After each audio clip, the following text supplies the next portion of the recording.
Hi there folks, Kirk here with Kirk Giordano Plastering. Due to many emails of folks asking me, how do you fog coat? I'm going to put together a video of how to fog coat. Do I fog coat anymore? No. Generally when we do a fog coat, it's for a large wall where we have scaffold and there's two guys on each level. In the heat, sometimes you'll see scaffold joints. And when I first started in the trade 20-30 years ago, I used to do a lot of fog coat to get those scaffold joints out.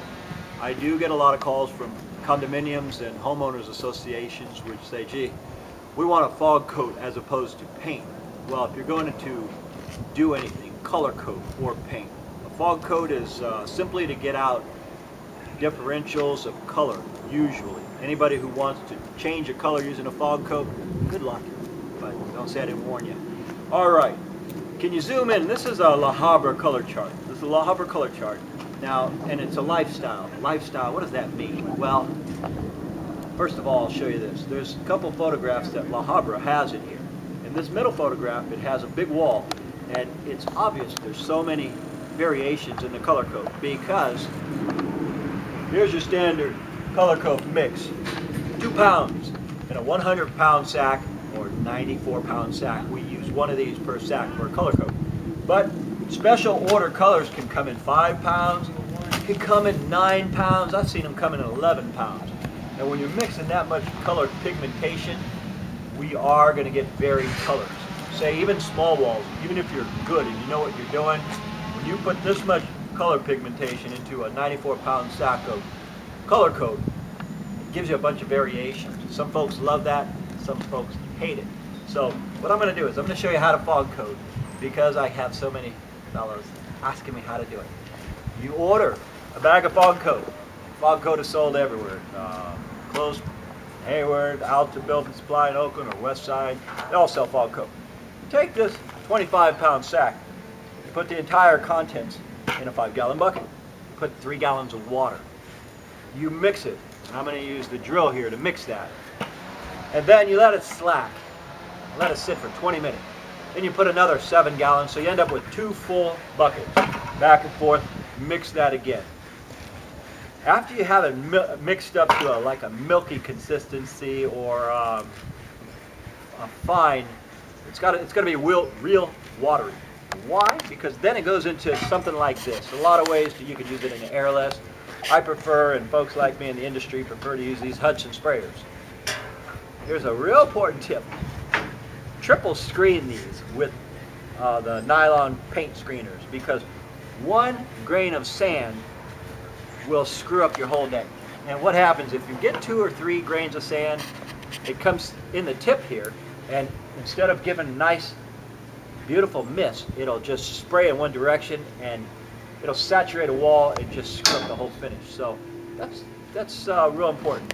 When we get to that stage, I'm going to show you how we fog coat on a wall and show you what it looks like and why and go from there. But again, I've showed you how to do all this, and when, I might as well show you this too, prior to getting the other wall there because it's kind of dark on that side. When you're misting, it's a good idea to say, mist the wall too with water. Get it a little wet, damp. And then when you come to do your first coat, and don't put it on real heavy. If you put it on real heavy in one spot, it's going to be chalky and you'll be able to take your hand and see it come off. So how you really do this is you go corner to corner, every corner to corner. You don't just do one little area. Now you go in circular motions too. After I fill this Hudson sprayer up, I pump it up and give it some pressure. Then I take circular motion and I just go like so. I'll show you soon enough. We do the whole wall, then we come back, hit it again. In most cases you can do 2 coats. Usually I have to do 3 in order to get all the wall just perfection. Now, if you're going to do the 3 coats like that, it doesn't cover things like this. You have a crack. It won't cover that crack, so you're spinning your wheels if you want to fog something with a crack. And if you think, well, gee, I'll fill this with the right color and then fog it, you're never going to get that right color out of there. Fog coating again is kind of a lost art, in my personal opinion. Stucco actually, I found in 30 years, contrary to some of the literature that I read, they say it darkens with age. I say it lightens with age. And in fact, I'll show you over here. This color coat is about 70, 80 years old. Anyway, I'll show you that and show you how, once I get everything mixed up, how we apply it and why. Okay guys, for the sake of explanation purposes, Hudson sprayer is filled with air as much as we can pump it up. And I'm going to try this sprayer here. My original one failed on me. I won't even go into details, it's too long. I'm using a tip that generally is used for pressure washing, because we are going to pressure wash. That's why I have my tip. But I'm giving you an idea. You see, you go in circles like this, and the more times you do, the color comes out a little better each time. You don't want to go too heavy. Now generally what I would do is I would go to another area on the wall, because you don't want to put too much, just like that. And I'm going to run out of pressure in a minute, and I'm going to have to use the Hudson to fill this back up, because this is just hand pressure here. You see, you go over it and over it like so. And the color I'm spraying on is actually called silver gray. Let me get back to the pumping, and I'm going to give it about 50 pumps. You don't have to video this part. Back again after I pump this guy up.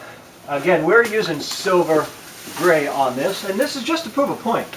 Generally, you're going in circles like this, and this tip from a pressure washer isn't as good as my original tip.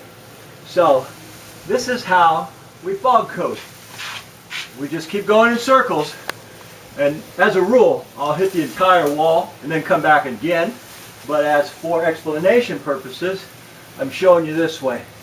And every texture, say if you float finish a wall, or you skip trowel it, you put a dash finish, each one has to be special ordered. And I would recommend, if you're going to do this, to bring it to the material yard and say special order this color, and tell them exactly how you got that color. The type of sand, the texture you use, because everyone is different. When this dries here, it's going to be uniform. It's going to remove this right here. It will remove this light spot and it will blend it all in.